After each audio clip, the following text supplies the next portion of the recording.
ini kan kayak ya kalau dia terpisah roh dan jasad maka namanya mati, kalau terkumpul roh dan jasad namanya hidup. Tapi nanti di akhirat kematian itu akan didatangkan. Wahai penghuni surga, kalian kenal nggak ini apa? Karena udah ngalamin jadi kenal.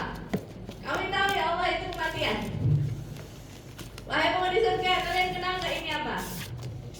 Kenal ya Allah ini adalah kematian. Fa'umiro bidzabhi, maka diperintahkan untuk disembelih. Mulai dari hari ini kata Allah, khuludun wala maut, kekal abadi selama-lamanya dan tidak ada lagi kematian. Tidak ada lagi kematian. Jadi yang kita kenang di dunia ini kalau amal ketaatan bahagia apa enggak, Bu? Tapi kalau seandainya kemaksiatan, penyesalan apa kebahagiaan? Kenangan indah apa?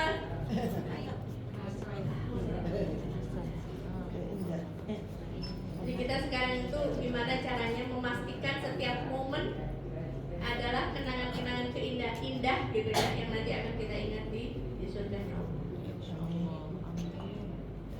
Bu, kebetulan ini akhir tahun, jadi saya ingin lompat dikit ya. Ada saya kadang baca buku, beberapa buku karangannya Dr. Jasim Sultan. Kadang saya baca bukunya Dr. Tolstoy dan menyimpulkan ini mumpung akhir tahun ya Bu.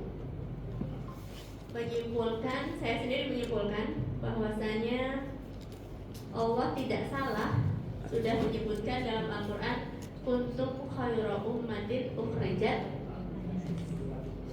kamu adalah umat terbaik. Bu, kuntum khairu ummatin artinya apa? Kalian adalah umat terbaik. Tapi kalau kita lihat realita, yang bodoh siapa? Kita. Yang miskin siapa? Kita. Yang mudah diadu domba? Kita. Yang mudah terpecah belah? Kita. Yang sumbu pendek? Kita. Yang salah ayatnya apa kitanya? Kita. Kitanya Bu, kasihan aja. Tidak mungkin ayat salah. Kita. Orang habis baca kita selalu bilang shadaqallahul azim. Maha benar Allah. Tidak mungkin Allah salah. Dan ini bukan hadis, ini ayat. Ya. Ya. Ini bukan hadis, ini ayat kuntum khairu ummah. Mari kita bercermin sama Jepang. Ya. 15 Agustus 1945. 2 hari sebelum kemerdekaan Indonesia. Meledak tuh. Hiroshima, luluh lantak. Kita memanfaatkan kesempatan itu untuk apa? Mendeklarasikan kemerdekaan Iya. setelah hampir 80 tahun kira-kira. Yang duluan nyampe ke negara maju Indonesia apa Jepang? Jepang. Oh, ini kenceng amat wilayah Jepang. Emang iya Bu. Bu, kan startnya sama tuh Agustus Iya. 1945, beda 2 hari doang, nggak usah dianggap deh 2 hari ya. Agustus 1945. Iya. Finishnya Desember 2024. Misalkan nih sekarang finishnya. Yang duluan nyampe kita apa mereka? Jepang lah. Nyampe ke negara maju. Enggak kayaknya yakin.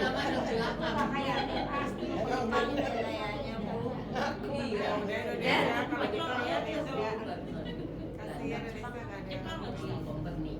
Padahal waktu itu meledak itu hancur luluh lantak, gak cuman fisik, materi, kejiwaannya, lukanya luar biasa. Dan mereka nggak beragam. Sahabat Tuhan. Bangkit ya Bu. Tapi ada seorang pemimpinnya namanya Kaisar Hirohito. Pada saat itu siapa namanya? Hirohito. Kaisar Hirohito.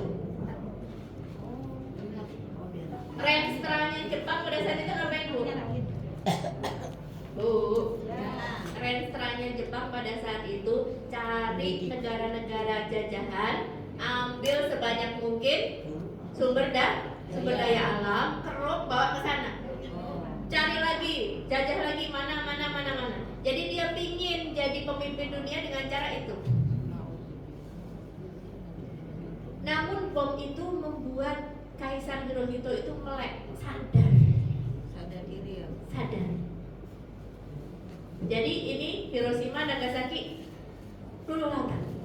Bom ini belum pernah sebelumnya terjadi. Kehancuran yang luar biasa. Kemudian dapat call dari sekutu apa? Besok istana kaisar. Jadi Hiroshima Nagasaki udah selesai untuk besok apa? Kemudian kaisar ini bilang begini kepada ajudannya, hitung berapa jumlah guru yang tersisa. Hitung berapa jumlah guru yang tersisa. Terus kata ajudannya apa? Kaisar, Anda tidak perlu khawatir. Kami masih mampu kok untuk membela Kaisar. Kaisar tidak akan terluka. Kita masih bisa kok, persenjataan kita masih bisa. Anda tidak akan tergores. Terus kata Kaisar apa? Bukan, aku bukan nanya berapa jumlah guru dalam rangka apa? Untuk menyelamatkan keselamatanku, bukan. Karena hari ini aku sudah sadar bahwasanya kita ini salah. Kita sama sekali tidak tahu apa itu yang disebut dengan bom atom. Karena kita bukan bangsa yang belajar.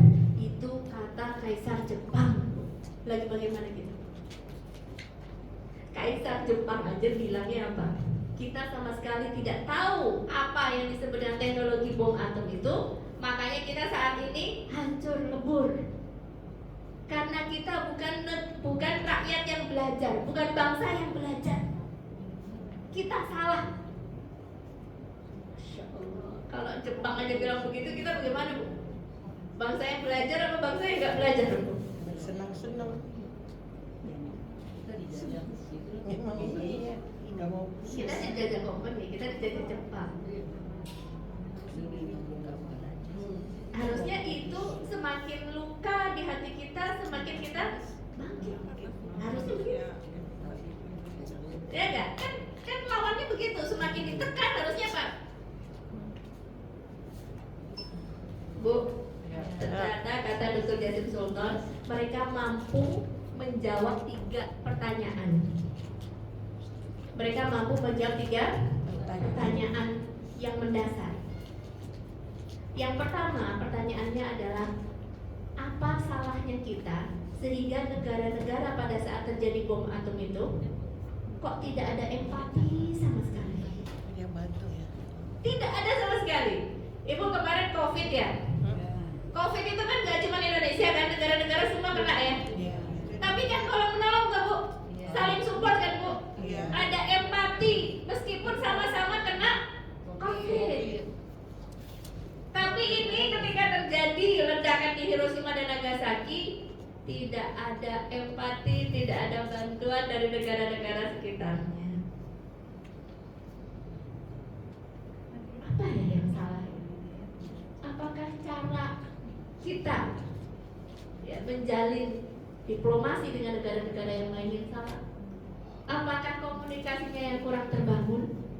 Enggak, Bu. Pintar gak ini pemimpin kalau bisa menemukan jawaban itu? Itu nomor 1. Yang nomor 2 apa, Bu? Di mana kita pada saat mereka berhasil menemukan ilmu pengetahuan dan teknologi bom atom, kita lagi ngapain kira-kira? Pada saat Amerika sudah menemukan bom atom, kita lagi ngapain? Scrolling IG, apalagi terus yang? Itu Jepang tuh bikin evaluasi diri. Itu yang kedua yang mampu dijawab oleh mereka. Kita lagi ngapain ya? Jangan-jangan lagi nyari negara jajahan yang baru kemudian mengeruk Kekayaan.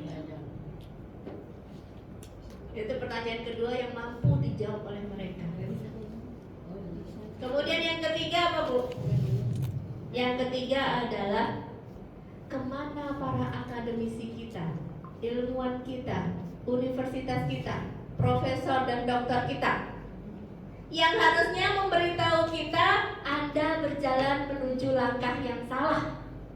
Kalau Anda ingin jadi negara yang maju, caranya bukan mau menang-menangan dengan negara jajahan. Tapi kalau Anda mau jadi negara yang maju, kuasai ilmu pengetahuan.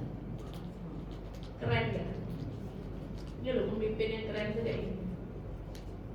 Yang akhirnya mau tidak mau. Dan tadi semuanya udah sepakat deh. Setelah berapa tahun? 80 tahun kurang. Dari Agustus 1945 sampai hari ini bisa disampaikan bahwasanya kita terlambat dari mereka. Padahal pada saat itu apa? Begitu bom atom apa? Capek bu, lelah, psikologisnya aduh putus asa luar biasa. Yang ini sakit, yang ini mati, yang ini hancur, yang ini cacat gitu. Gimana mau bangkit itu bu? Berat gak? Sedangkan kita lagi euforia, lagi merdeka, lagi semangat gak? Lagi semangat. Tapi dengan begitu pun kita masih kurang cepat.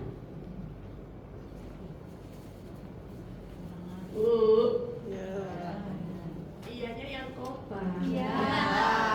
Ya bu. Ya bu. Jadi kalau ngasih contoh Jepang daripada kita ngasih contoh Singapura, lebih cepat lagi. Ya. Tapi kalau ngasih contoh Jepang gampang, sama-sama Agustus 1945.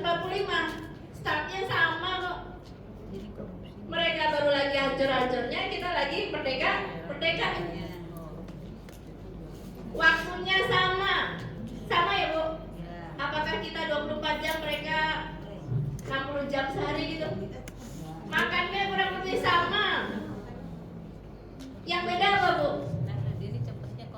Tapi saya di mana-mana kalau kasih contoh ini selalu jawabannya apa? Jepang itu etos kerjanya tinggi. Lah mereka manusia, kita manusia, kenapa kita nggak berubah? Jadi apakah kita mau nyalahin Jepang gara-gara apa? Etos mereka tinggi dan kita tidak? Kita main catur misalnya, kalah kita. Oh, orang kamu pinter, kamu curang berarti. Apakah kita mau nyalahkan pihak lain gara-gara mereka pintar? Tidak, kamu kenapa nggak belajar? Dan kita punya Allah, mereka tidak. Bu, salahnya di mana? Korupsi. Hah? Banyak korupsinya. Nah, korupsi. Udah. Apa ayo? Angkat tangan. Masalahnya di mana? 80 tahun loh, mereka bahkan udah jadi negara maju sebelum itu. Karena pernah dijajah Belanda 450 tahun. Kelamaan dijajah Belanda.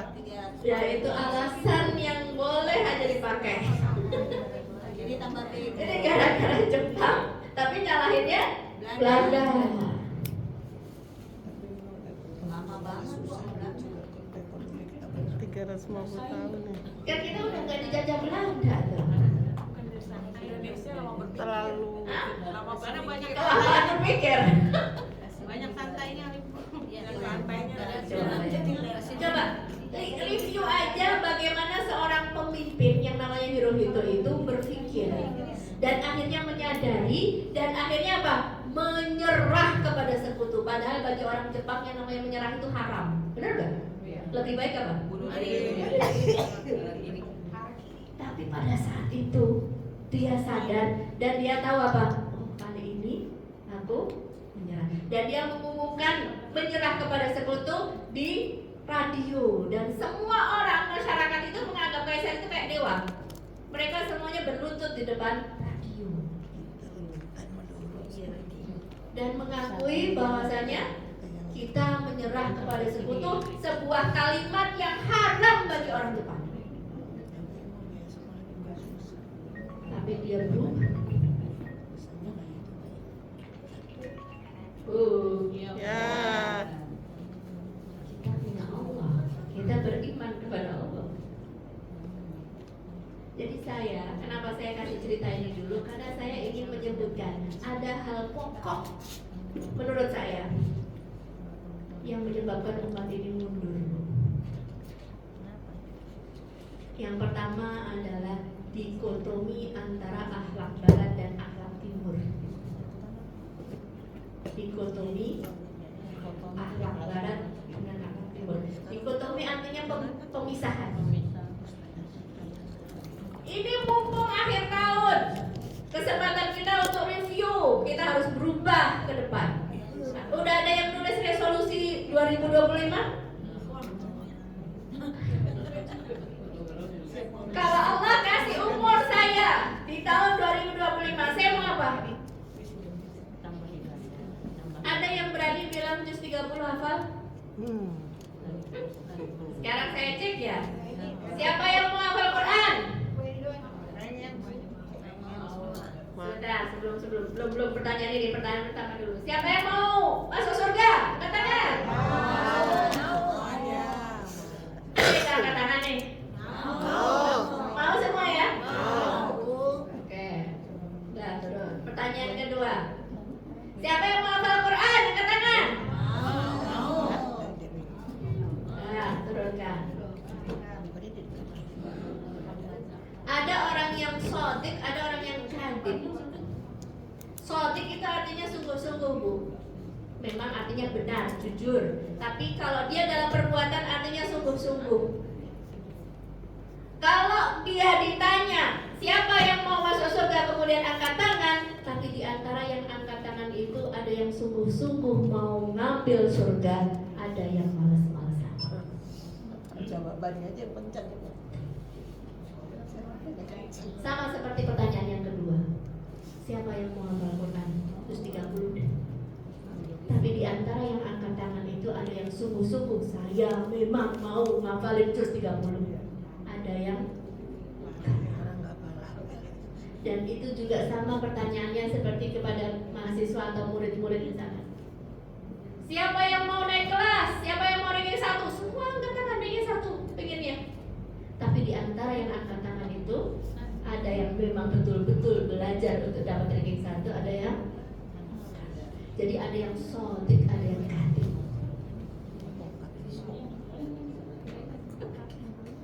Oh, Ya.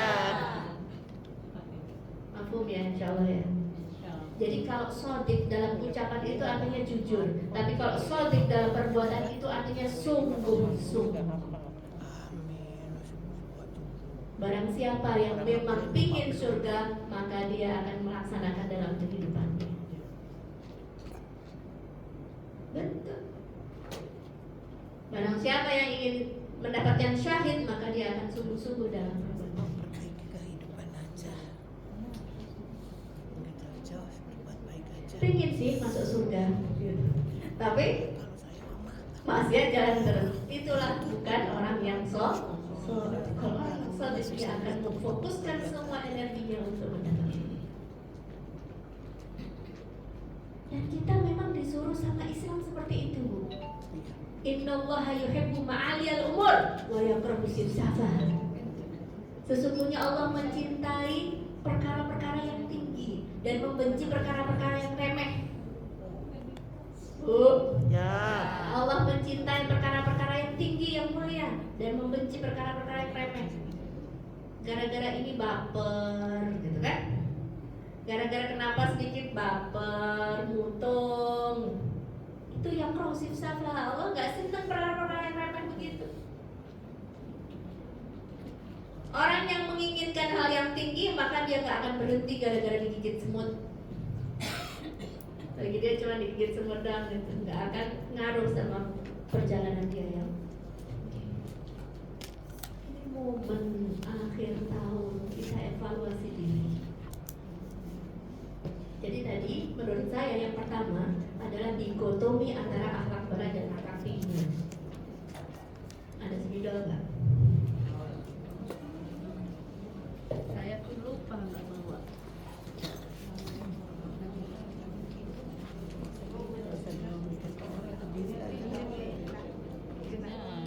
Ada yang bawa semua.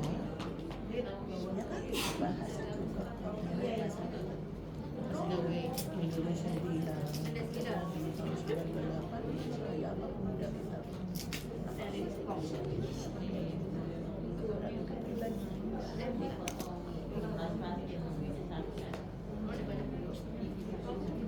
Dan kita senang.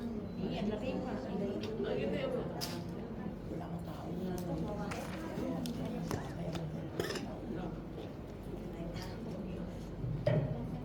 Gampang digambar. Ya Bu. Yang pertama, ini Ustazah Sumaya dapatnya dari mana? Merenungi diri sendiri. Kayak baik aja lah sampai akhir hidup. Nih. Masalah umat ini, mengapa tidak menjadi umat yang terbaik? Yang pertama adalah dikotomi. Dikotomi apa Bu?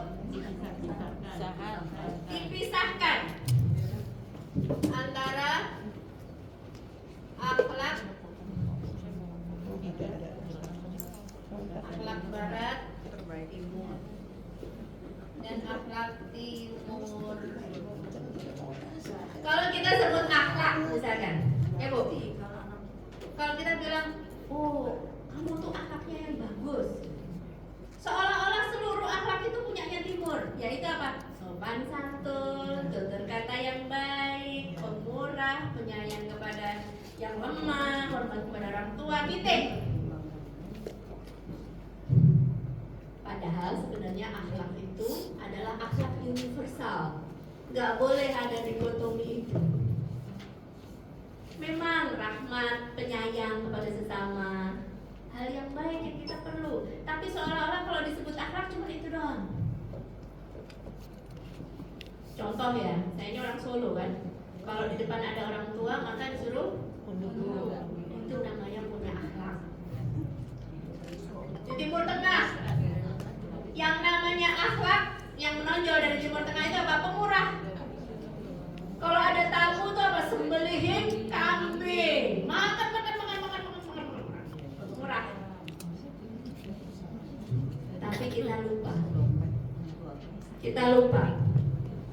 Akhlak barat juga ada di sini. Akhlak Ya. di sini kan misalkan sopan, pemurah, dermawan. Yang menonjol di timur nih. Yang menonjol di barat apa? Disiplin, menghargai waktu.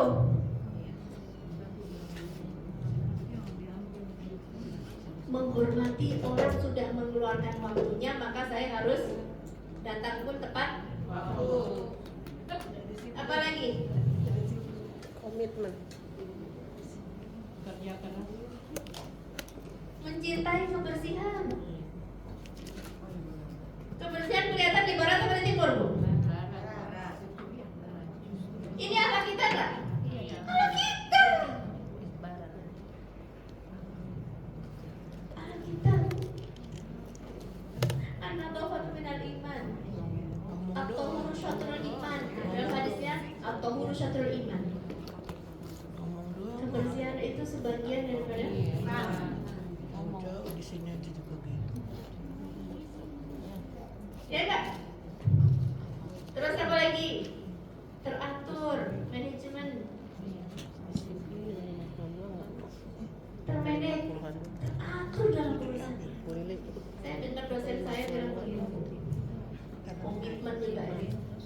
Jadi lampu nih masih merah, padahal kosong. Jadi dia nyelonong aja, ya kan? Di situ ada nenek-nenek sama cucunya, dia menegur mahasiswa Indonesia yang sudah melanggar. Ya, nenek itu bilang apa? Anda telah memberikan pesan kepada cucu saya bahwasanya hal itu boleh dilakukan.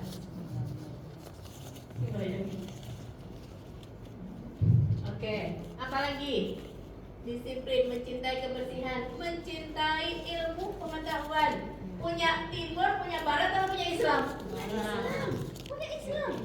Islam itu dua-duanya, Bu, tidak boleh dikotomi. Baik itu akhlak yang menonjol di timur ataupun akhlak yang menonjol di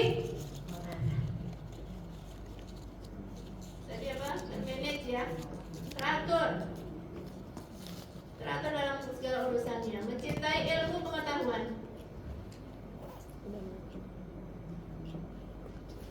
Kita cinta kalau ilmu pengetahuan. Ulama itu sudah pernah ya, kun aliman au muta'aliman au mustami'an, ya. Kun aliman au muta'aliman au mustami'an au muhibban wala takun khamisan fatakhsar. Jadilah ulama. Kalau nggak bisa jadi ulama apa? Thalibul ilmi, penuntut ilmu. Kalau nggak bisa, mustami'an, orang yang datang ke taklim meskipun dia nggak nyatet. Itu mustami', orang yang mendengar. Yang keempat, au muhibban, mencintai ilmu dan ulama. Wala takun khamisan fatakhsar. Dan jangan jadi yang kelima, maka kamu akan celaka. Yang kelima adalah pembenci ilmu dan ulama. Jadi nomor 1 kalau bisa, kalau nggak bisa nomor 2, kalau nggak bisa nomor 3, kalau nggak bisa nomor 4, tapi jangan jadi nomor 5. Minimal persennya. Menghormati ilmu pengetahuan. Kalau kita nggak menghormati ilmu pengetahuan, maka tidak perlu survei, tidak perlu ada data, tidak perlu kebiang-biang lain. Sekarang tidak bisa seperti itu. Sekarang tidak bisa seperti itu. Kalau dia lemah di data, maka dia pasti lemah. Mencintai, menghormati ilmu pengetahuan. Apalagi Bu? Menghormati pemikiran orang lain. Sehingga apa? Orang punya pendapat, orang punya usul, dihormati, dihargai, dilindungi. Kenapa? Karena ini adalah kekayaan. Akhlak Islam enggak? Akhlak Islam buktinya Al-Quran mengatakan wa syawirhum fil amr. Maka perintahkanlah untuk bermusyawarah. Saya agak gemes sama orang yang merasa dirinya benar semua, maka semua harus ikut sama dia. Padahal kita mengusulkan sesuatu dalam rangka kebaikan organisasi. Saya bilang begini, ya, ini adalah akhlak yang menonjol di Barat, terus terang, menghormati pendapat orang lain, maka musyawarah untuk mufakat karena menghargai. Ibu yang pernah belajar psikologi, ada namanya jendela Johari, tahu Bu? Tahu nggak? Ada yang tahu nggak? Kita simulasi dikit ya. Namanya jendela Johari.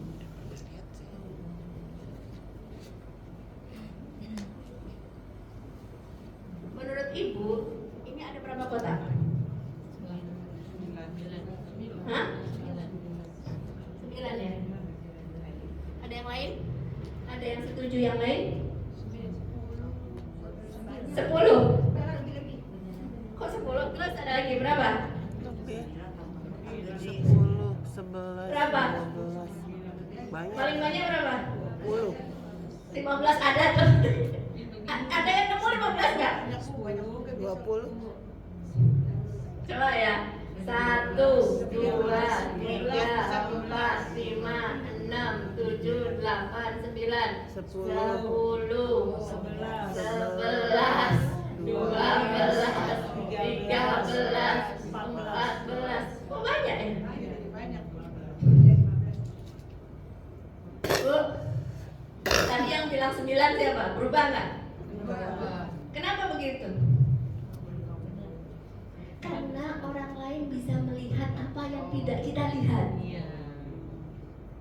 Orang lain itu punya perspektif yang berbeda. Jadi jangan menganggap Anda itu maha benar. Nabi sendiri ketika melakukan apa namanya? Perang Badar.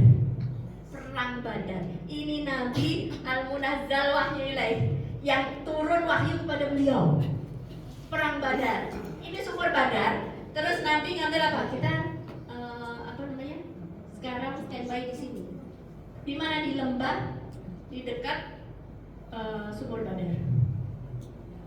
Ada sahabat bilang, ya Rasulullah, apakah ini wahyu al-munazzal minas sama? Ini wahyu yang turun dari langit, Ataukah ini adalah taktik dan strategi perang? Tidak, ini taktik dan strategi perang. Kalau ini taktik dan strategi perang, bukan wahyu yang turun dari langit. Demi Allah tempat ini salah. Coba lihat itu. Nabi dikoreksi. Tapi nggak apa-apa kalau bukan wahyu dan menyampaikan dengan cara Sopan. jangan ente merasa tahu semuanya, jangan. Terus apa kata orang ini, sahabat ini apa? Demi Allah ya Rasulullah, tempat ini tidak benar. Kita harus lebih dekat kepada sumber air sehingga kita punya sumber daya dan mereka tidak. Coba gitu. Kita harus apa? Dekat dengan sumber air. Sehingga kita punya air, mereka nggak punya air. Coba. Tetap disampaikan tidak setujunya, meskipun kepada Nabi yang turun wahyu. Nah di sini nggak ada yang Nabi turun wahyu. Asalkan menyampaikannya dengan Sopan. Jadi ini juga masalah, Bu. Kenapa? Kita nggak mau menerima pendapat orang lain.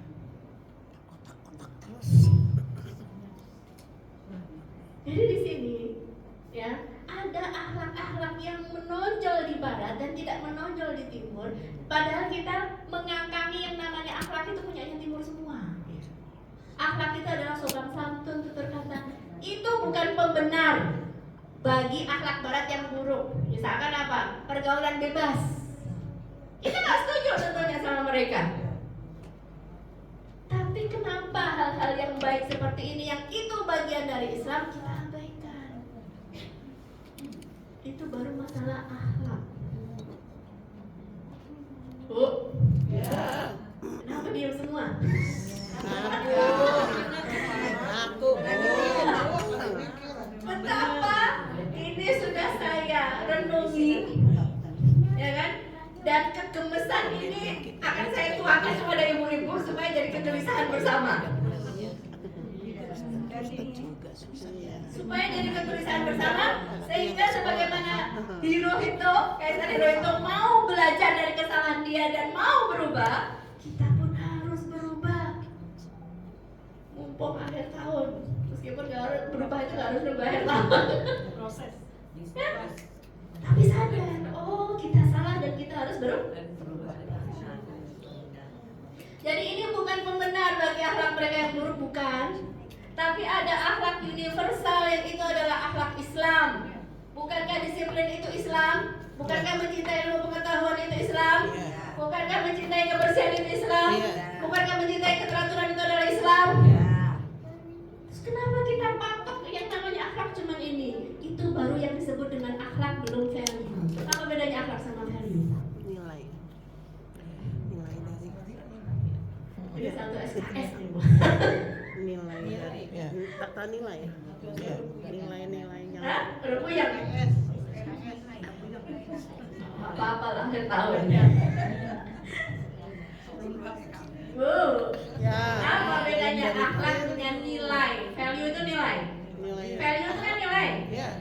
Nilai dalam perusahaan itu segala sesuatu yang berharga dalam perusahaan itu. Kalau karyawannya ya etos kerjanya tinggi, berarti apa? Value-nya dia di situ.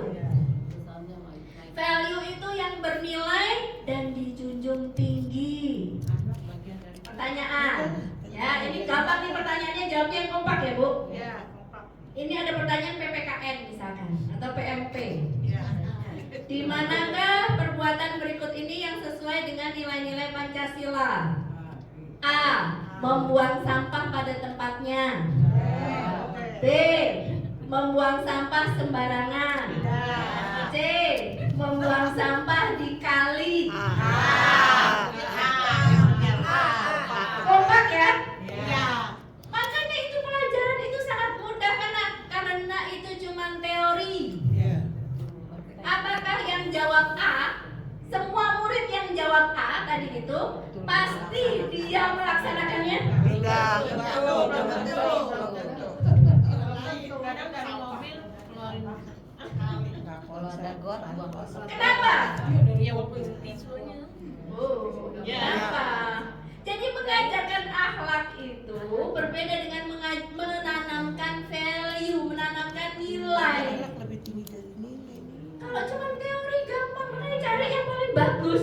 benar. Ya, 100. Tapi apakah dia mengerjakan ini? Prakteknya. Ini adalah sesuatu yang tertanam di dalam hati dan dijunjung tinggi. Ada rasa bersalah kalau saya buang sembarangan. Kenapa? Ini nggak sesuai sama nilai saya. Benar nggak? Jadi ada perasaan tidak enak. Kenapa? Karena ini adalah sesuatu yang saya junjung tinggi. Oh, makanya Dr.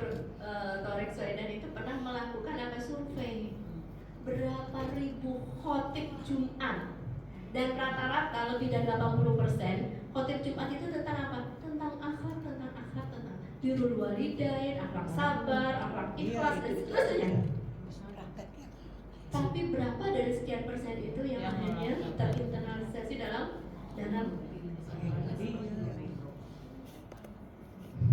yukhatibnya apa? Harusnya yukhatib nilai. Yang ditanamkan adalah nilai, ada perasaan salah. Ya, kalau seandainya dia melakukan itu, berdebat, ada perasaan di Allah, kok aku kelepasan ya, kok harus berdebat? Padahal kan aku bisa, oh kok keceplosan ya aku ngomong kayak gini, padahal aku kan bisa. Ada perasaan tidak enak dalam diri. Kenapa? Karena bertentangan dengan nilai yang terbangun di dalam diri. Coba bayangkan, tadi siapa yang bilang banyak korupsi? Tadi yang jangan korupsi. Karena itu memang sudah dianggap biasa. Tidak ada perasaan bersalah kalau saya menerima ini. Tidak ada perasaan bersalah. Bagaimana itu? PR-nya berat atau ringan? Berat lah. Karena udah dianggap biasa.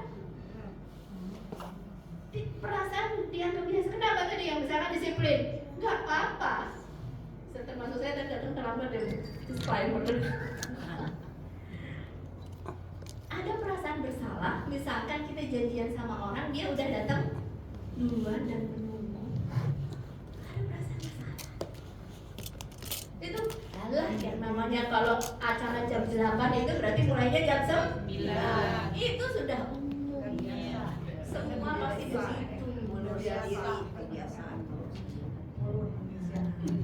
Sehingga ada caranya untuk menanamkan nilai, nggak cuma teori.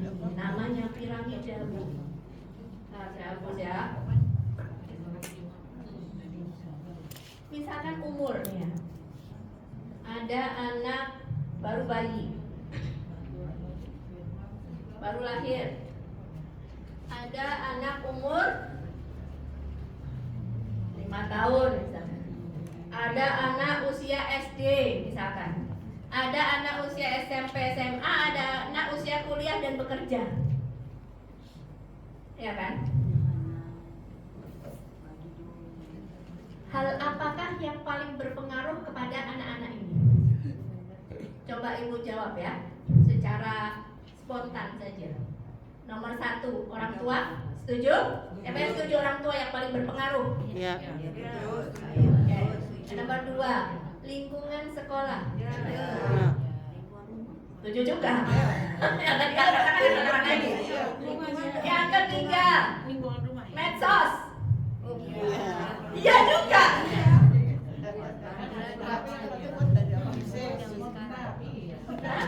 Semua jawaban benar. Ya.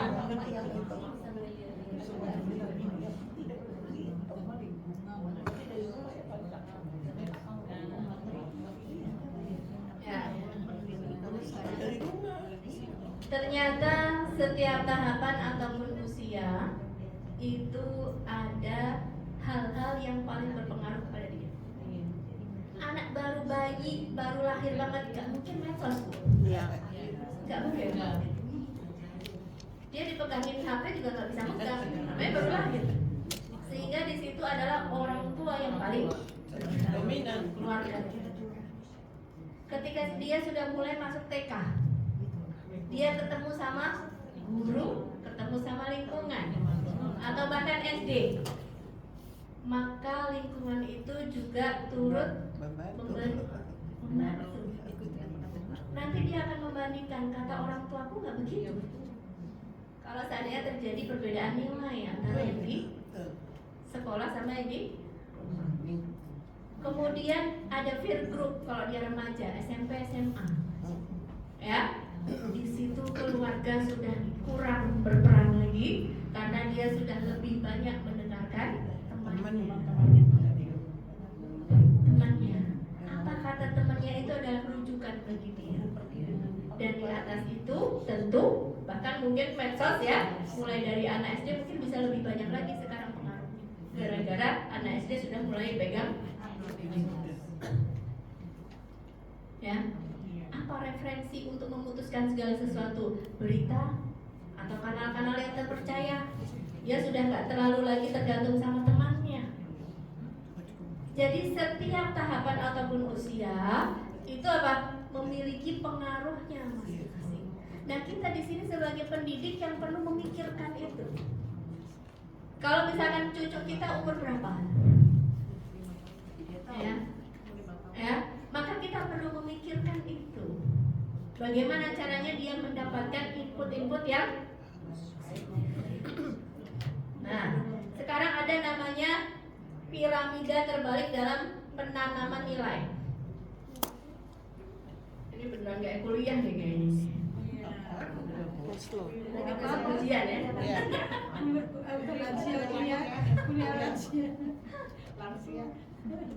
Ini kan manifestasi dari mencintai ilmu pengetahuan. Ada piramida terbalik, prinsip dalam penanaman nilai.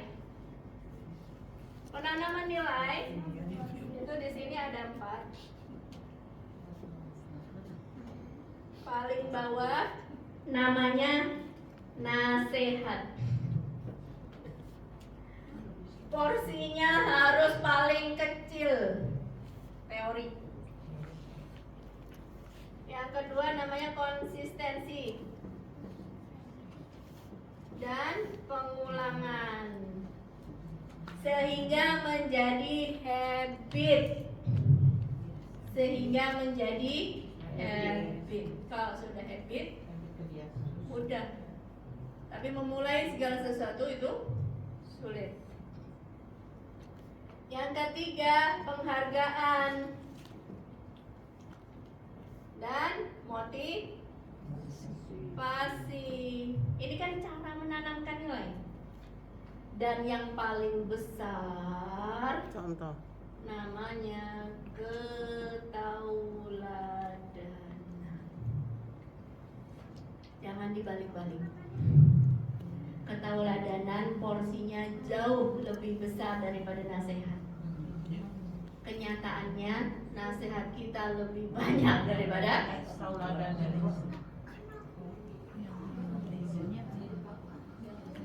Perbuatan satu orang itu bisa berdampak kepada ratusan orang daripada nasihat ratusan orang kepada satu orang.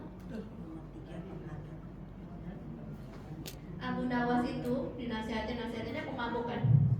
Ceritanya kan dia pemabuk. Nasihatin segala macam. Tapi begitu melihat temannya digali kubur, udah jadi peringatan bagi aku. Jadi melihat, menyaksikan langsung. Apalagi dengan ketauladanan itu akan lebih masuk daripada ini. Nah, kita balik-balik. Nasihatnya banyak banget, tauladannya bukan. Sekarang kan zaman teknologi, buku banyak. Saya adalah termasuk yang percaya kita nggak cuma butuh buku, kita juga butuh orang yang mengajarkan, yang memberikan, yang mencontohkan. Buktinya apa? Karena Allah tidak hanya menurunkan Al-Quran, tapi juga mengutus Rasul. Dan Rasul berinteraksi dengan para sahabat. Bu, Rasul itu berinteraksi dengan para sahabat. Rasul kadang menegur Abu Bakar, lah anaknya Abu Bakar, jangan-jangan kamu nyakitin hatinya Bilal dan teman-temannya. Coba tuh. Jadi kan berinteraksi. Bu, Rasulullah ketika duduk bersama para sahabat di pinggir jalan, ada orang Yahudi meninggal, dipotong lewat depannya Nabi. Ini baru lagi ngobrol nih. Nabi berdiri. Maka para sahabat pun ikut. Kemudian sahabatnya bilang, ya Rasulullah, itu kan Yahudi. Yahudi loh ya Rasulullah. Alaisa nafsan, bukankah yang meninggal itu adalah seorang manusia yang harus dihormati?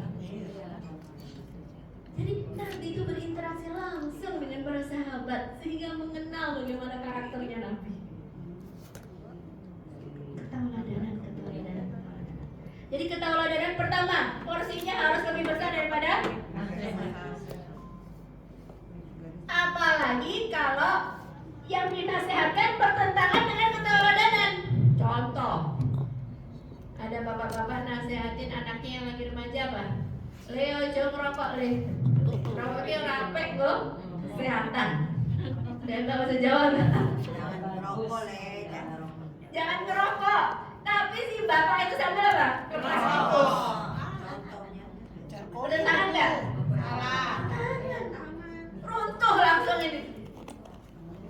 Bapak aja begitu. Contoh lagi ya? Boleh ya? Nih, di sekolah katanya gurunya apa? Bu, tadi anaknya berantem kenapa sih? Itu rebutan permen.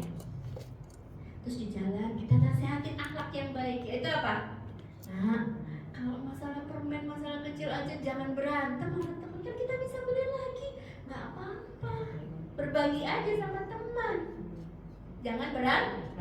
Setiap hari yang dia saksikan emaknya sama bapaknya berantem mulu. Padahal tadi apa nasihatnya? Itu masalah sepele, jangan berantem. Tiap hari masalah sepele, emaknya sama bapaknya berantem. Runtuh kayak bangunan langsung. Hah? Runtuh ini bangunan langsung. Ketauladanannya coret langsung. Buat apa nasihat kalau ketauladannya sesuai dengan apa yang disampaikan?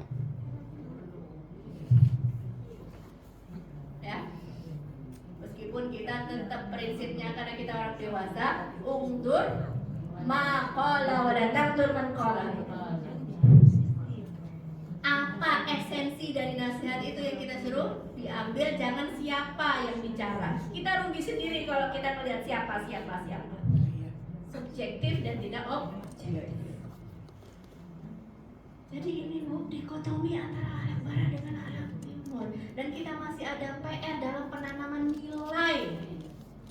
Sehingga yang namanya membuang sampah sembarangan itu tidak enak di hati dia. Rasanya nggak enak. Ini baik. Jadi rasanya nggak enak. Kalau itu udah biasa sholat duha, terus nggak duha, gimana Bu? Rasanya nggak enak. Kenapa? Karena itu value, kita pingin lah gitu meluangkan. Ini yang hilang dari umat Islam, dikotomi antara akhlak barat dengan akhlak Bu. Makanya tadi saya cerita apa? Hirohito. Kalau kita bilang, oh mereka itu etos kerjanya tinggi, oh mereka itu disiplin. So, yang punya disiplin itu mereka, kita nggak punya disiplin. Kita itu punya, cuma nggak dilaksanain. Sholat tuh ada waktunya. Masalah. Hanya sholat tuh yang lain kagak. Jadi beda antara kita punya, tapi kita nggak melaksanakan. Mereka yang melaksanakan. Ya, ini salahnya di sini, dikotomi antara akhlak barat dengan akhlak timur. Nomor 2 ya. Boleh dilanjut? Lanjutkan. Yang kedua adalah dikotomi juga antara ilmu agama dengan ilmu umum.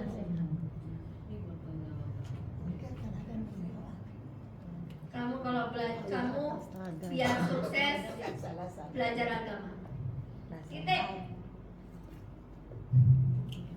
Padahal bagaimana kalau kita ngelihat bagaimana sejarah dulu, kita itu sumber ilmu pengetahuan loh. Al-Jabar, Dr.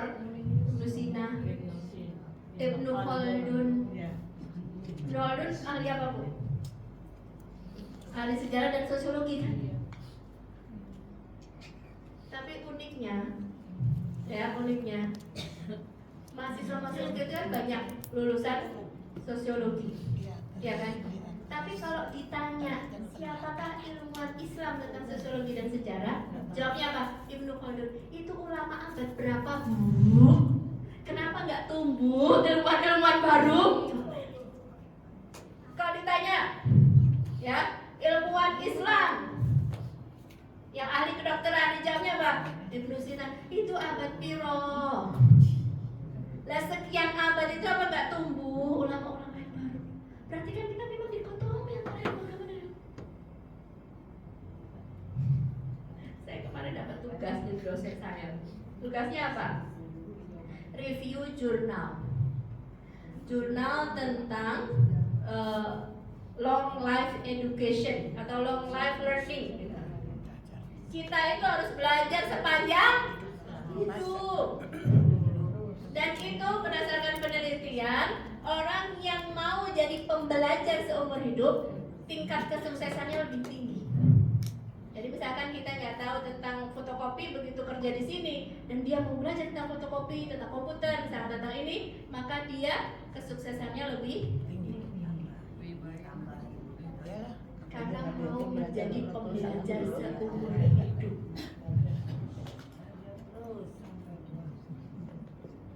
Bukankah itu Islam? Minal mahdi ilal lahdi.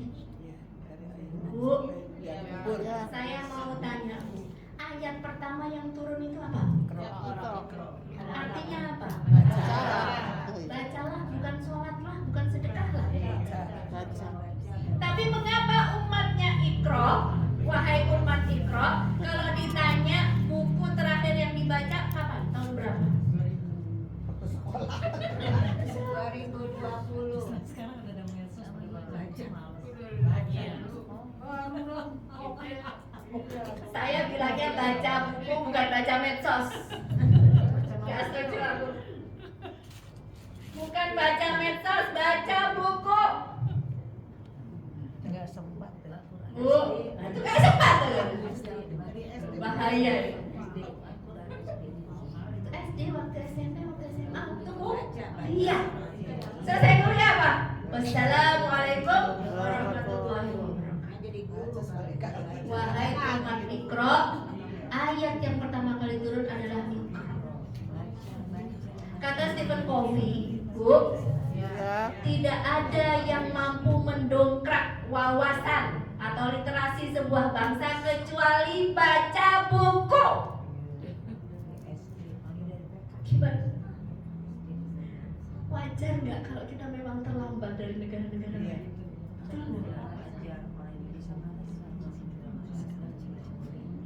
Jadi harus berubah apa enggak? Jangan bilang orang Indonesia malas gitu. Jadi harus berubah apa enggak? Harus. Udah males, Bu. Iya.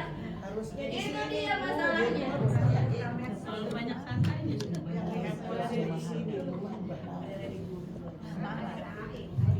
Ibu.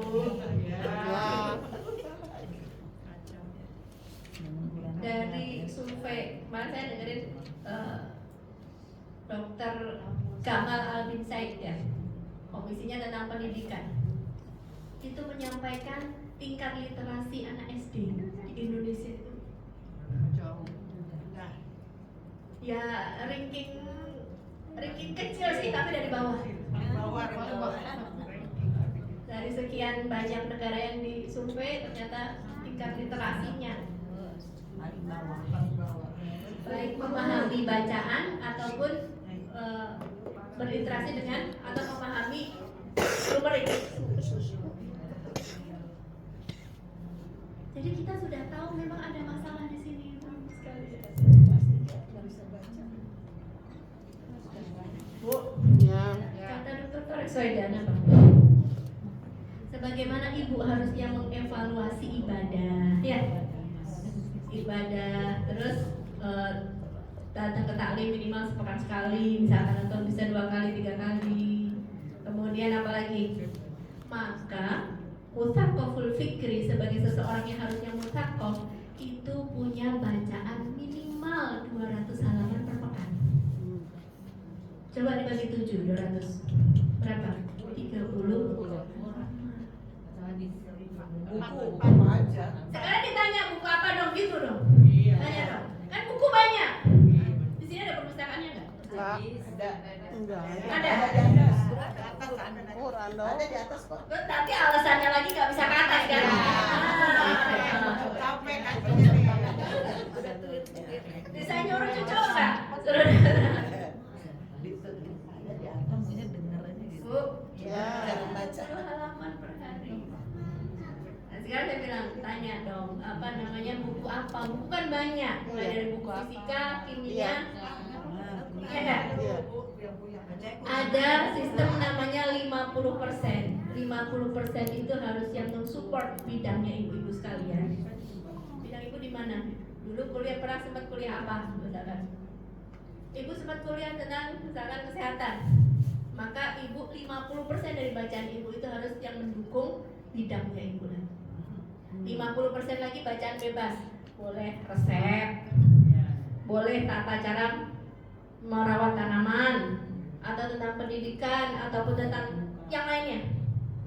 Jadi 50% minimal itu membantu tulang punggung ilmu pengetahuan ibu untuk ibu lebih bisa berkarya lagi. Begitu.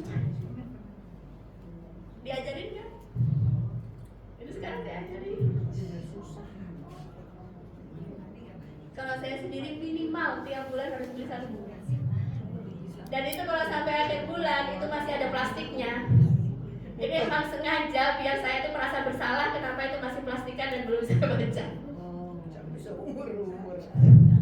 Ini belum selesai kan? Bagus saja.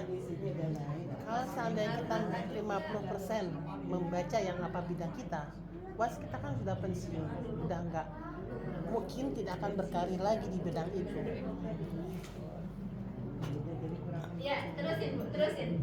Apakah masih ada gunanya kalau memang kita sudah istilahnya udah enggak continue lagi untuk dengan bidang kita yang sebelumnya kita dalamin gitu Bu? Ibu, yang namanya jihad itu yang paling tinggi memang pakai pedang.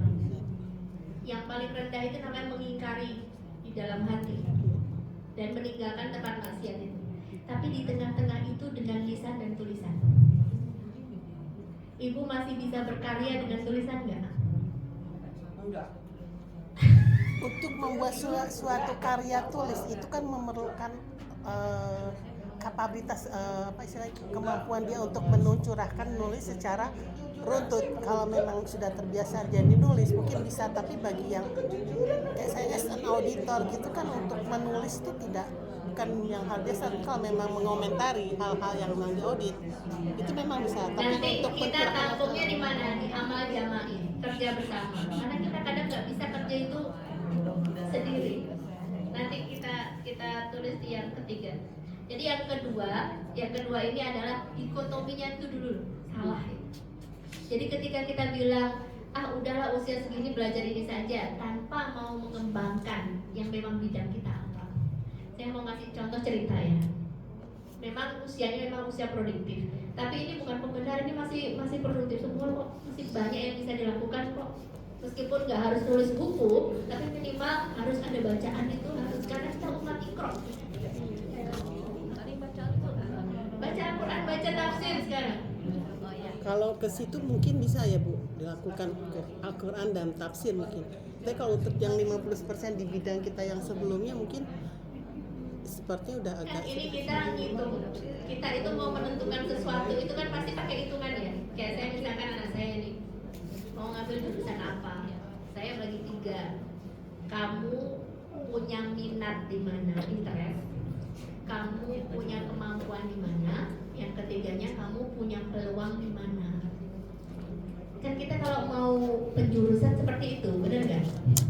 Dia punya interest nggak? Misalkan saya ini jurusan akidah falsafah di Al-Azhar. Tapi saya nggak punya interest untuk belajar falsafah lagi. Interest saya lemah. Kalau dihitung misalkan punya kafaah nggak di syari? Oh punya kafaah di syari. Saya bisa baca bahasa Arab misalkan. Oh berarti saya punya akses ke sumber inti langsung berbahasa Arab. Kemudian peluang. Yang namanya S1 lulusan Azhar itu udah banyak. Peluangnya di situ sebanyak orang yang udah S2, S3. Nah, dari situ kita baru bisa mengukur sebenarnya di bidang apa saya mau berkontribusi untuk umat ini. Jadi niat pertama itu jangan saya punya keterbatasan. Iya, semua orang punya keterbatasan. Ada yang kakinya sakit, benar nggak Bu? Ada yang lututnya yang sakit, ada yang asam uratnya tinggi. Semua orang merasakan itu. Tapi kalau kita niat dan beramal jama'i untuk dakwah bersama-sama dalam gerakan-gerakan dakwah, maka insya Allah itu semuanya sakit-sakit yang dirasakan itu bernilai pahala.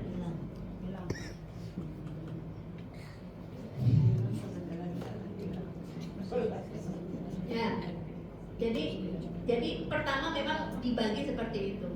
Bisa jadi seseorang itu interestnya di bidang yang lain, kemudian dia punya kapasitas di bidang yang lain.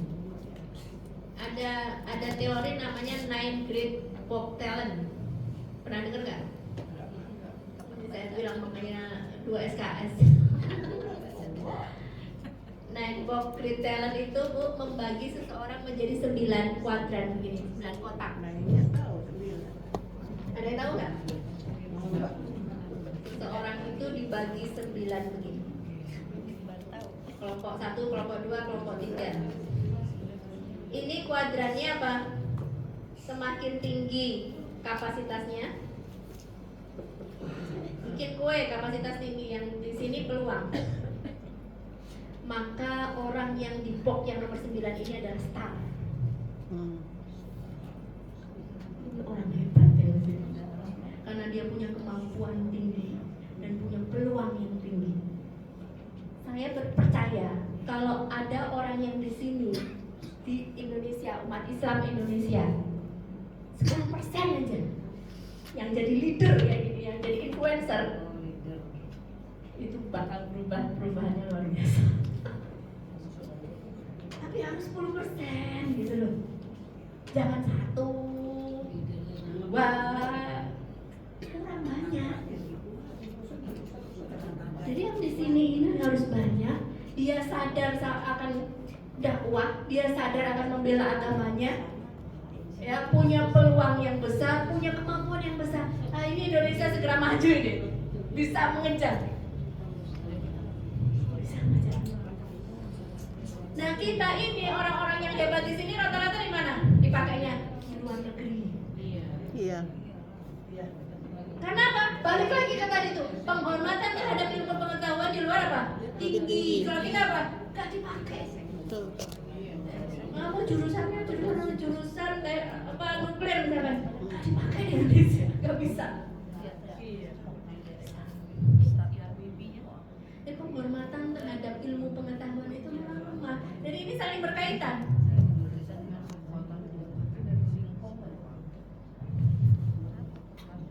Salah sendiri undang saya di akhir tahun, jadi sekalian. Ini nggak apa-apa Bu. Itu betul itu Bu.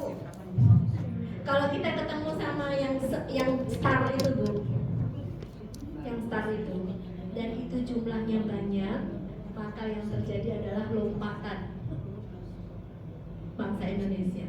Kuantum. Umat Islam keren. Jadi kita itu nggak bisa, satu Anies Baswedan nggak bisa, 1 juta itu baru. Yang kita lakukan apa? Mencetak ini orang.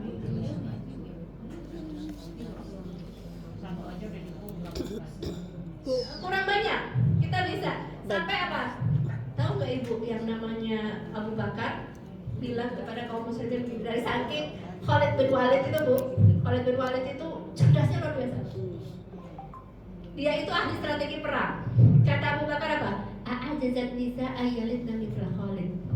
Apakah perempuan-perempuan saat ini sudah tidak mampu melahirkan sekualitas Khalid bin Walid?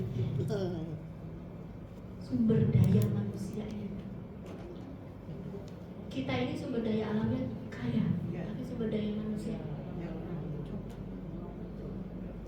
Intelektual bukannya bukan keturunan di mana memang dia, kalau intelek dan intelek maybe mungkin dia bisa memberikan keturunan yang pandai, tapi konsep kita nggak tahu misalkan IQ orang ini dengan si pasangan ini tidak sama, kan belum tentu juga bisa. Kalau intelektual itu misalnya keturunan Bu, dari mana si ayah pintar, ibu pintar, pasti anaknya pintar. biasanya Umi. Nih, kalau kata Dr. Tarik Sadar begini Bu, semua orang itu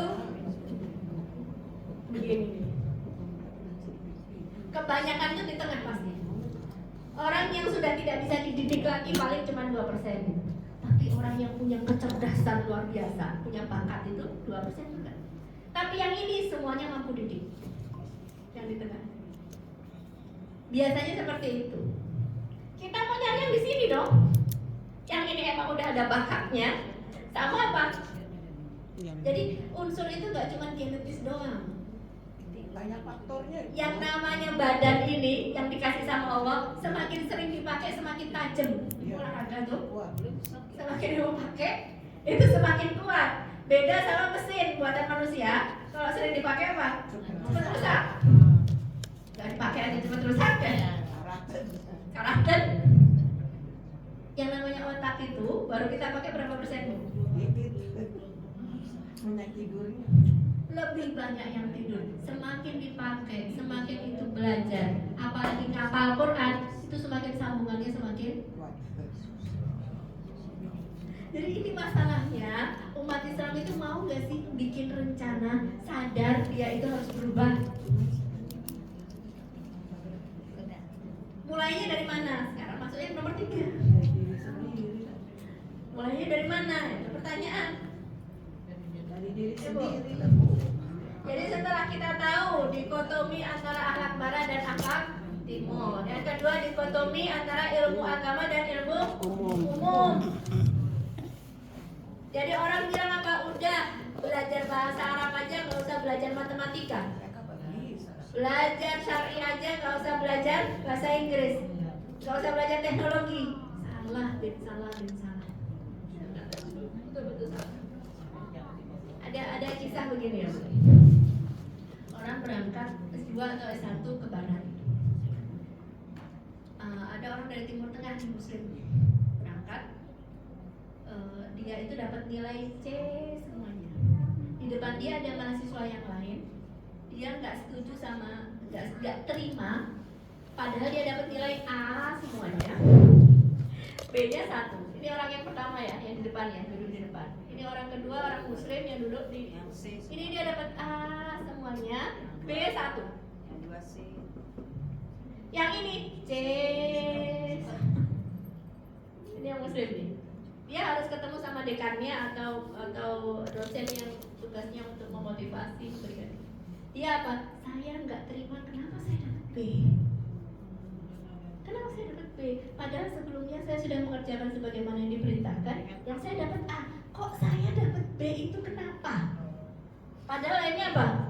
A. Terus akhirnya dapat penjelasan, bla bla bla, motivasi dan akhirnya ya udah pergi. Ini yang orang Timur Tengah dapat C. Kamu gimana? Wah, aku alhamdulillah dapat C kan? Alhamdulillah dapat C. Udah puas ya? Udah puas. Aku mau cepet dapat gelar, balik ke negaraku di Timur Tengah, masuk perusahaan tinggi gitu kan, gaji gede, ya her keluarga aku udah alhamdulillah, masya Allah, gaji gede. Jadi nilai sini gak ada masalah, alhamdulillah. Alhamdulillah aku dapat C. Mau cepet pulang. Terus dia bilang apa? Apakah kamu nggak merasa ya bahwasannya ada yang ingin kamu kejar, ada proyek dari agamamu atau bangsamu yang ingin kamu raih? Apakah kamu tahu siapa orang tadi yang nggak terima dapat B1? Dia adalah orang Israel. Dan dia nggak terima kenapa dapat B. Karena apa? Karena dia akan kembali ke negaranya yang batil dan akan berkhidmat untuk negaranya itu. Dia tidak terima dapat B. Dia ingin memberikan yang terbaik untuk negaranya yang batil. Orang ini apa katanya? Saya speechless, nggak bisa ngomong. Saya seperti ditodong pakai pistol, nggak bisa ngomong. Ketika ditanya apa, nggak ada. rasa tanggung jawab dan kamu ingin mengambil tanggung jawab bahwasanya kamu ingin mencerahkan umatmu, mengharumkan bangsamu, gak ada.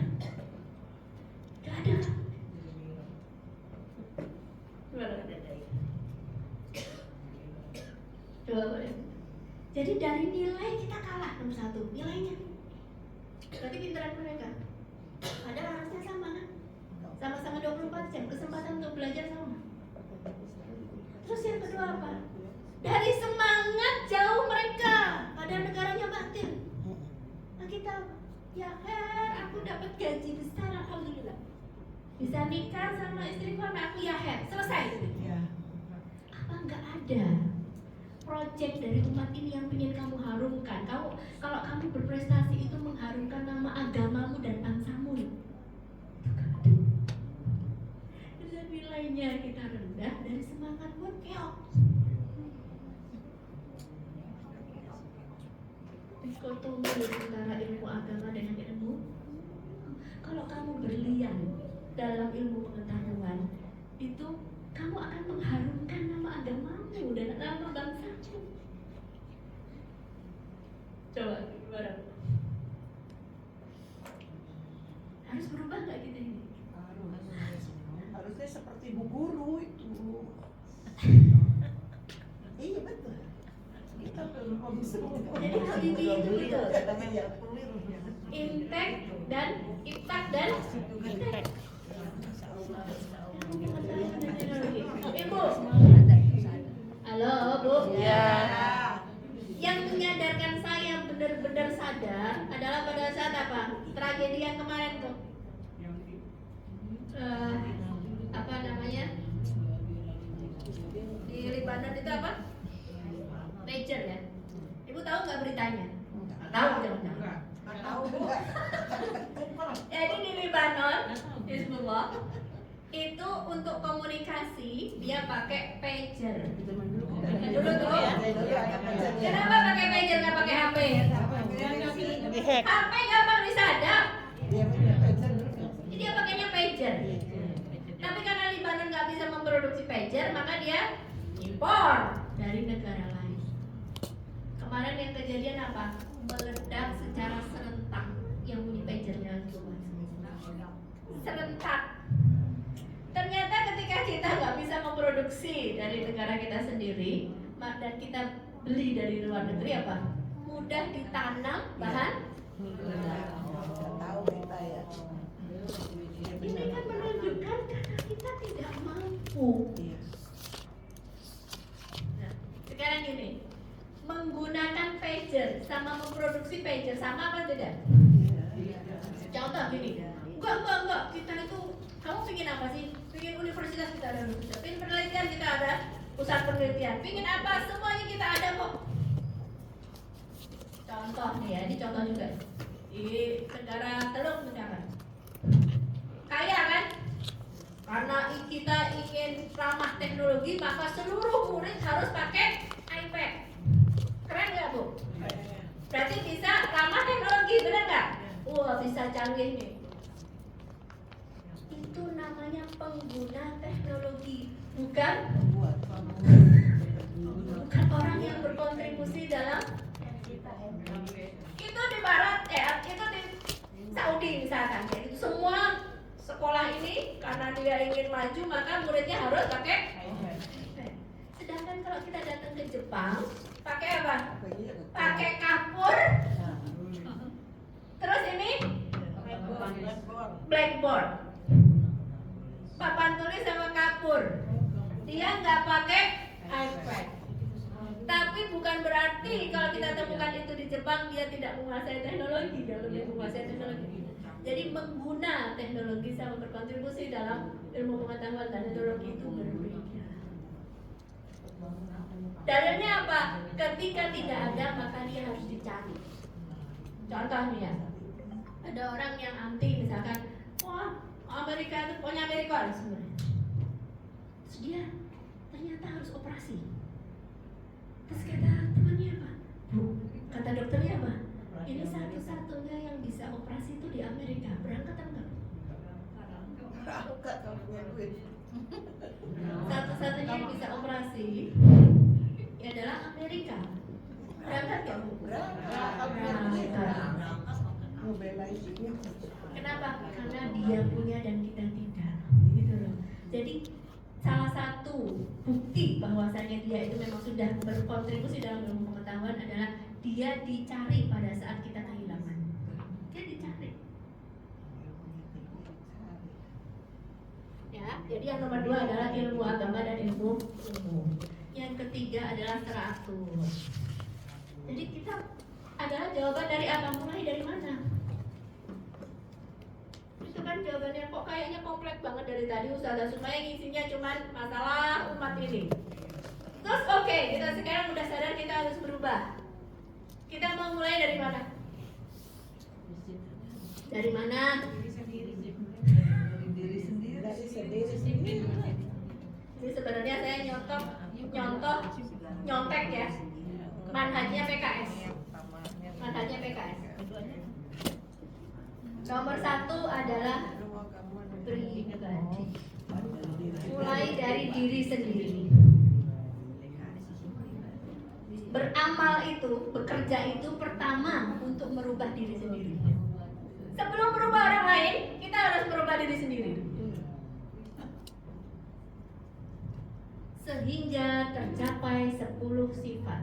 Kalau kita bilang target pertama adalah pribadi, kalau nggak pakai indikator, itu omong kosong.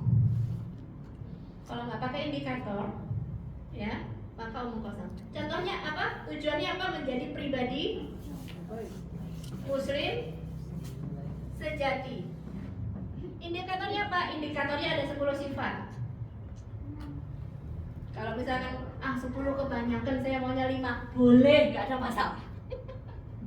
Orang ini cuma ijtihad, ini cuma upaya. Setuju boleh, nggak setuju nggak apa-apa. Tapi minimal kita punya referensi. 10 sifat itu apa? Saya sebutin ya. Salimul akidah, akidahnya harus lurus, harus bersih. Shahihul ibadah, ibadahnya harus benar. Yang ketiga namanya mati nul khuluq, akhlaknya harus mulia. Yang keempat mutsaqqaful fikri, pemikirannya harus berwawasan luas. Yang kelima qawiyul jismi, badannya harus sehat, harus kuat. Luas kan? Jadi pribadi manusia itu dilihat dari seluruh aspek. Akhlaknya harus bersih, harus benar, ibadahnya harus benar, akhlaknya baik, pemikirannya harus cerdas, badannya harus sehat. Apa lagi? Ibu nanti cari di internet banyak itu. Cari 10 sifat pribadi muslim sejati. Cari aja. Ibu bilang aku nggak mau 10, maunya 15, boleh, terserah ibu. Yang penting seseorang ini dengan seluruh aspeknya. Mujahidun li nafsihi, mampu melawan hawa nafsunya. Penting nggak? Ya. Apa lagi? Ya, 10 pribadi muslim sejati. Browsing. Pokoknya ada 10 dah. Apa lagi yang penting? Hah? Ada itu fokus pada tujuan. Itu muslim yang sejati tujuan. Nafi'an li ghairihi, bermanfaat untuk orang lain. Terus ada lagi teratur dalam segala urusannya. Teratur dalam segala urusannya. Terus apa lagi? Mampu berusaha. Jadi dia nggak jadi beban buat keluarganya karena dia mampu berusaha. Dia punya pemasukan sehingga dia menjaga kehormatan dirinya, nggak meminta-minta kepada orang lain. Diri.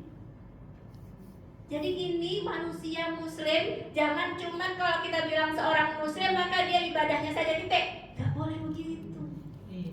Makanya tadi saya bilang apa? Mutsaqqaful fikri, seseorang yang punya pemikiran yang cerdas, ya kan? Caranya adalah baca buku. Iqra.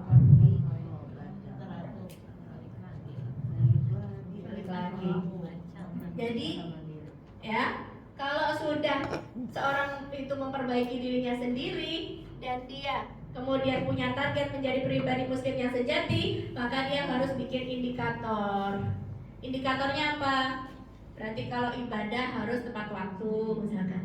Yang wajib-wajib udah nggak PR lagi misalkan. Plus kalau ditambah yang sunnah-sunnah. Akhlak misalkan, akhlak kepada keluarga, keluarga dekat, keluarga jauh diperhatikan misalkan. Ya, apalagi sehat berarti olahraga. Di sini olahraga nggak ibu-ibu? Olahraga ya. Olahraga sekali-kali. Karena apa? Islam itu sebagaimana butuh sama iman kita, Islam itu juga butuh kepada fisik kita yang kuat. Bu, mampu melawan hawa nafsunya, jadi nggak gampang terbawa arus. Dilawan hawa nafsunya, malesnya dilawan, gitu ya. Jadi harus ada indikatornya. Terus setelah pribadi ke siapa? Mandiri. Setelah pribadi adalah keluarga. 4.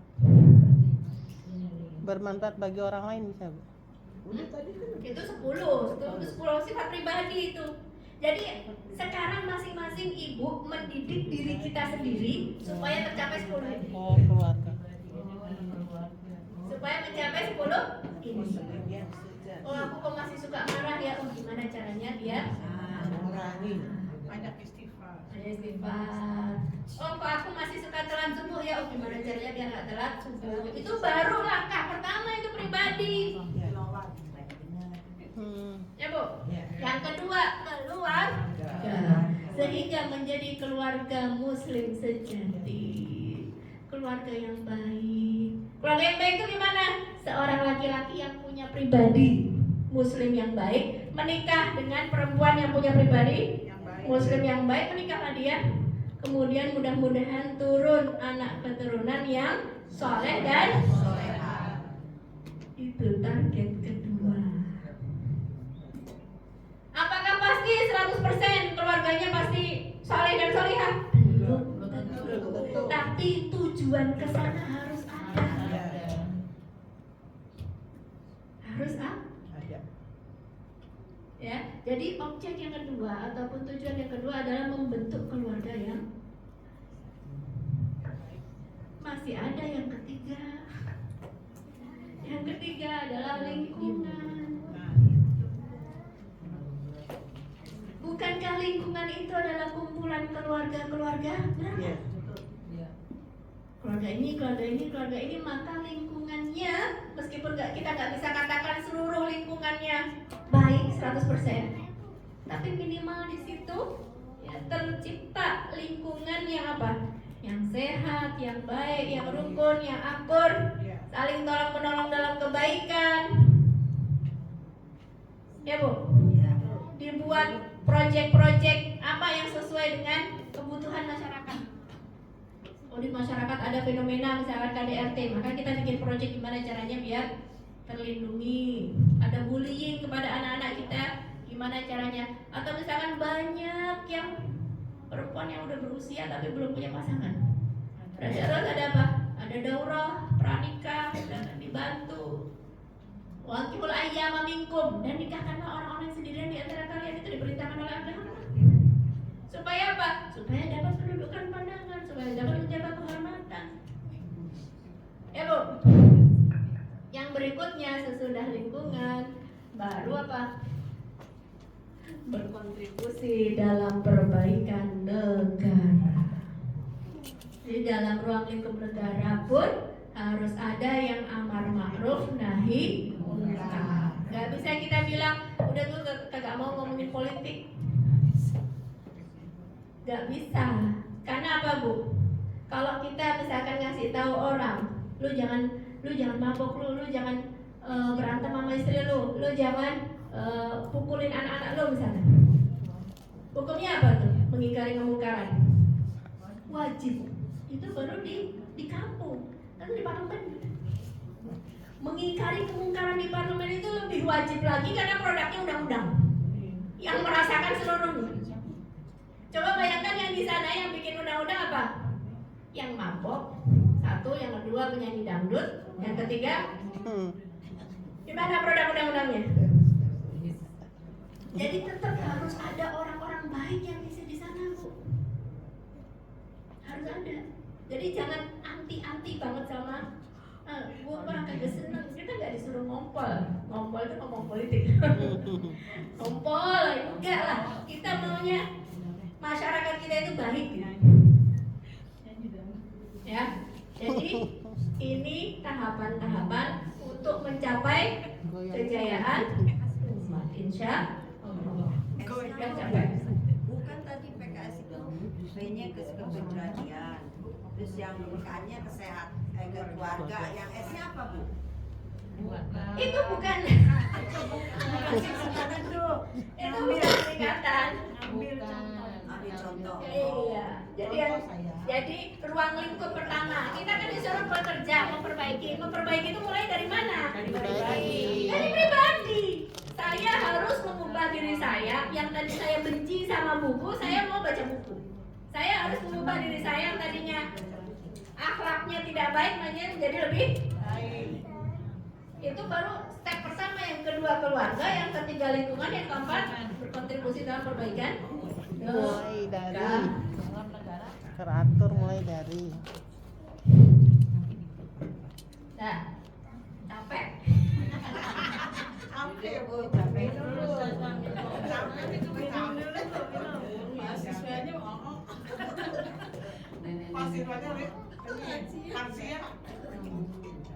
Jadi sekarang PR-nya apa resolusi Ibu tahun 2025?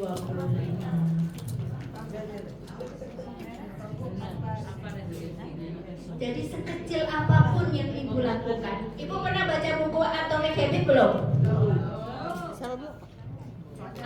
Atomic Habit. Udah.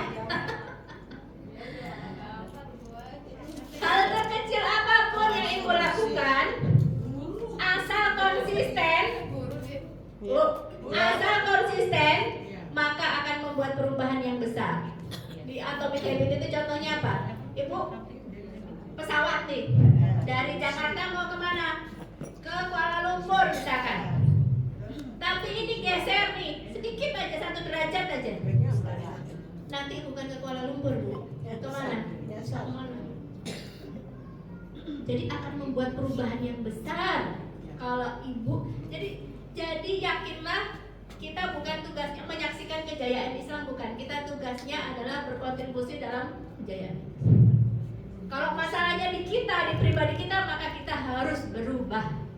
Itu sudah jelas Allah katakan dalam Al-Quran, Innallaha la yughayyiru ma biqaumin hatta yughayyiru ma bi anfusihim. Sesungguhnya Allah tidak akan mengubah keadaan suatu kaum hingga dia sendiri yang mengubah keadaan. Dan tidak mungkin orang berubah kalau tidak ada perasaan pedih di dalam hatinya. Oh, udah alhamdulillah katanya, dapat C nggak apa-apa kok. Tapi kalau di dalam hati itu perih, aku nggak bisa kayak gini, aku harus berkontribusi untuk kebaikan umatku. Ada keinginan untuk mengambil tanggung jawab itu meskipun lelah, capek, dan kita tidak tahu ujungnya di mana, gitu kan? Dan kita laksanakan step-stepnya saja, step-stepnya dilaksanain aja.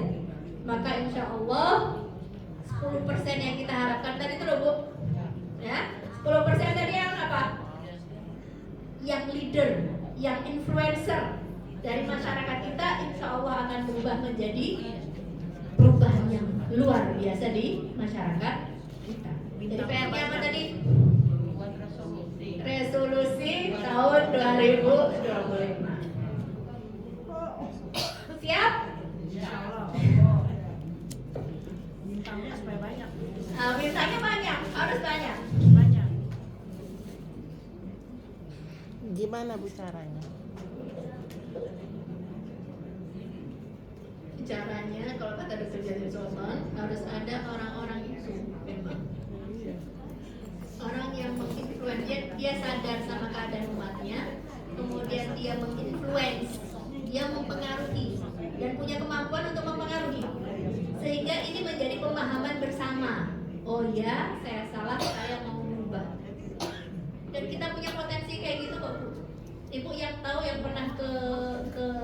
Malaysia, ya kan? Di Malaysia itu kelihatan malah lebih kontras lagi, yang ini China, yang ini Melayu, yang ini India. Tapi fair. Mereka apa? Mereka sudah selesai dengan dirinya. Nah, kalau kata Dr. Faisal Basri itu ya, kita itu masih belum selesai dengan identitas siapa ini warga Indonesia. Sehingga ketika muncul saya Pancasila, saya Indonesia, itu ada bagian orang yang bilang, loh kok Pancasila punya lo, gua kagak gitu loh. Jadi kita belum selesai sama diri kita masih suka berantem, ya kan? Untuk perkara yang gak layak untuk berantem. Padahal agamanya sama, kiblatnya sama, Qurannya sama.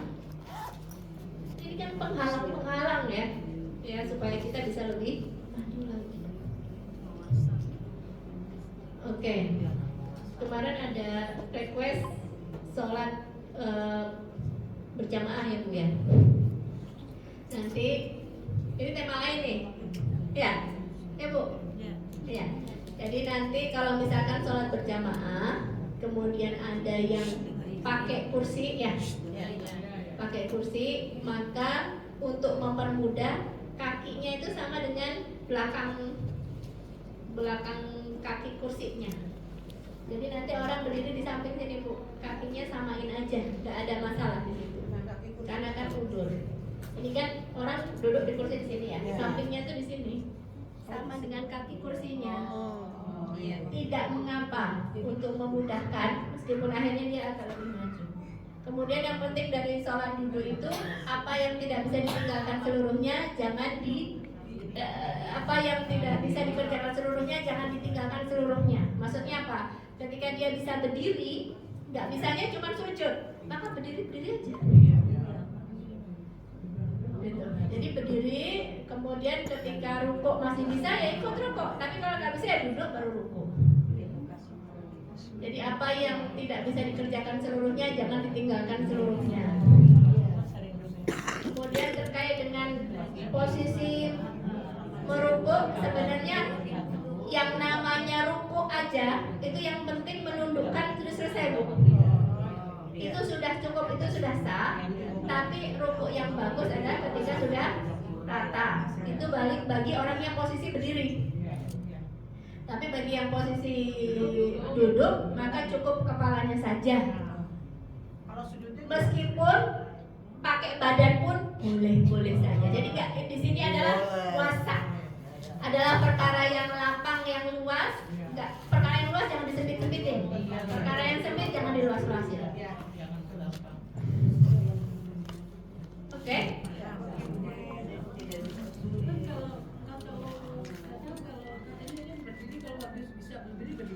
Sebaiknya begitu. Kakinya. Oh, tidak ada masalah. Tidak ada masalah. Cuman saya usulnya begini, biar rapi. Yang memang pada pakai kursi, urutin aja yang pada pakai kursi. Gitu. Jangan kursi berdiri, kursi berdiri, kan nggak rapi. Jadi yang pada pakai kursi, ini cuma usul. Kalau di sini Bang Eyel Bu dikasih tahu dikasih tahu ngambek Bu kalau di sini. Enggak ada yang ngambek. Tulisan masing-masing. Ya udah, kita insya Allah komitmen kalau dikasih tahu enggak. Jangan baper. PR-nya apa tadi? Resolusinya kalau bisa lengkap, jangan cuman ibadah doang ya. Tadi kan udah kasih gambaran 10 tuh sifat tuh. Tapi kalau bisa universal gitu. Dari akhlak misalkan, aku masih suka males, maka aku nggak pengen males. Aku masih suka bantah, aku nggak mau bantah, nggak mau berdebat misalkan. Jangan diladenin kalau berdebat. Nah, terus apa? Ibadah misalkan, olahraga, ya, Disabar. Bagi yang masih produktif, boleh bikin apa? Misalkan catatan ringan. Bagi yang masih produktif bisa bikin jurnal, bisa bikin apa? Misalkan apa aja?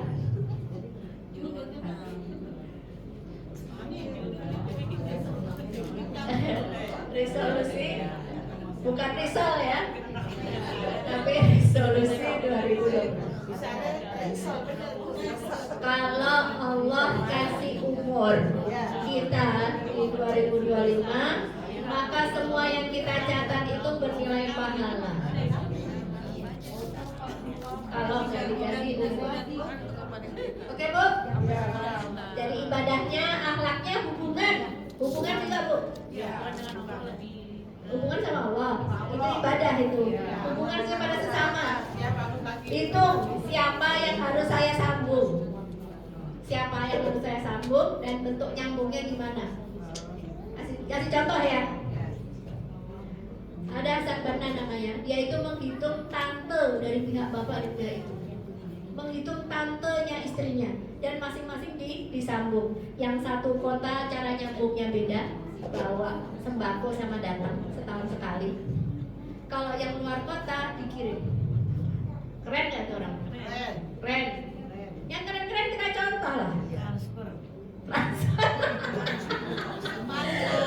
Konkret.